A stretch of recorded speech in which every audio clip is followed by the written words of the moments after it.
Most people think power looks like a podium, a speech, a crowd, a name in the headlines. They are wrong.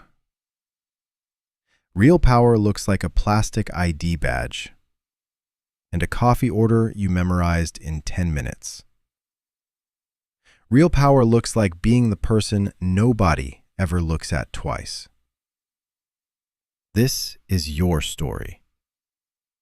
From the bottom of the building to the place where the building answers to you. Level 1. The Intern. Day 1.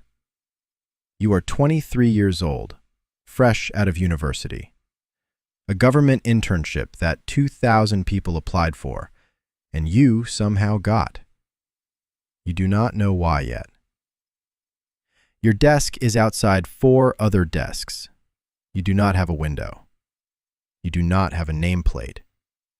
You barely have a chair that does not wobble. Your job is simple. Make coffee, photocopy documents, file reports that nobody will ever read, smile at people who do not smile back. You are invisible. And for the first 3 weeks, that is exactly what you are. But here is what nobody tells you about being invisible. You see everything. The senator who takes calls he is not supposed to take. The advisor who changes documents after they have been signed. The chief of staff who meets privately with someone who has no visitor badge and no record of ever being in the building. You say nothing. You remember everything. And then on day 22, the most powerful person you have ever seen in real life stops at your desk, looks directly at you, and says, "You have been watching. Good. Come with me." Level 2. The Aide. You are no longer outside the rooms. You are inside them. Not at the table. You are never at the table yet. But against the wall, notepad in hand, expression neutral. Just another aide in a room full of aides. Except you are not. Because the person who pulled you from that wobbling chair has given you one specific instruction. Watch who lies in this room. Not what they say. Watch their eyes when they say it. So you watch. And what you see in the next 60 days would make a journalist retire happy.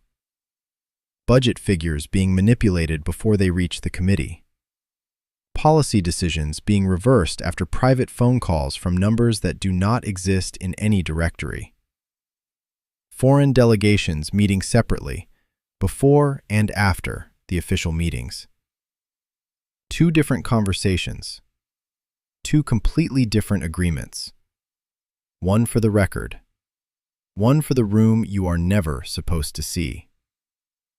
You are 23 years old, and you already understand something that takes most people an entire career to learn. There is the government everyone sees, and there is the government that actually runs. You are being trained for the second one. Level 3. The Advisor. 18 months later, you have a title. Junior Policy Advisor. It means nothing on paper. On paper, you review draft legislation and attend subcommittee briefings.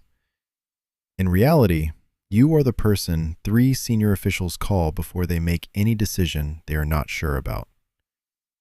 Not because you are the smartest person in the building, because you know where everything is buried. And everyone knows you know. That is a different kind of power entirely. But here is what having a title teaches you very quickly. A title makes you visible, and visible means vulnerable. The same week you get your nameplate, you find out your predecessor in this role left suddenly. No resignation letter, no farewell drinks, no forwarding address, just gone. You ask about it once, just once. The look you receive in return tells you everything you need to know. You do not ask again. Instead, you start doing what you have always done best. You watch. And what you notice is this. The people with the most impressive titles in this building are not the ones making the real decisions. They are the ones being used to make the real decisions look legitimate. The real decisions are being made somewhere else entirely, by someone you have not met yet. Level 4, Chief of Staff. 4 years in, your name is now known by every single person in this building. You are the Chief of Staff. You control access, you control information, you control time. In a government building, those 3 things are not administrative functions. They are weapons. Every person who wants to reach the president goes through you. Every document that reaches the president's desk has been reviewed by you first. Every meeting on the president's calendar exists because you decided it should exist. You are one door away from the most powerful office in the country, and you have never felt more exposed in your life. Because now you understand something that nobody told you when you were making coffee at a wobbling desk.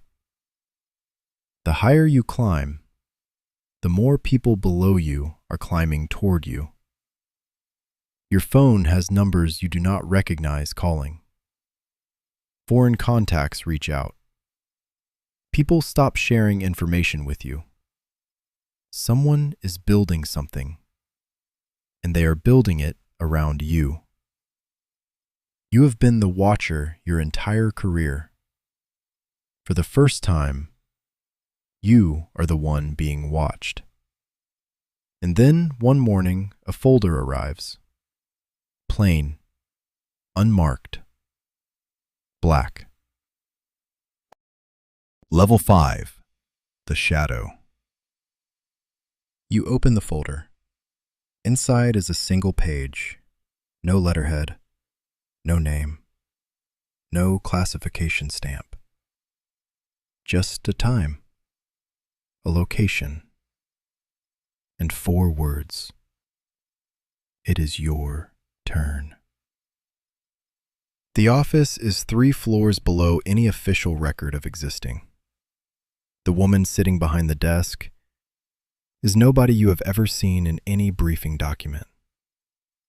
Quiet, completely unremarkable. She does not stand, does not offer a handshake. She just looks at you, the way you once looked at everyone else. We chose you at your interview, she says. Not because of your answers, because of your questions. You asked about the people who held this role before you. Nobody ever asks that. There is no title, no record, no name for what you are now. You are simply the reason the right decisions get made, and the wrong ones never happen. You are the shadow. You walk back through the building, and it hits you all at once. The senator taking the wrong calls, the advisor changing documents, the chief of staff with no visitor badge. You reported all of it, not to a committee, not to an inspector, to her. And she used every single piece of it. Not to expose them, to control them. You were never the watcher. You were the instrument. Chosen not because you were smart, but because you were loyal, without ever knowing who you were loyal to. The coffee, the photocopies, the wobbling chair, all of it was a test, and you passed every single one.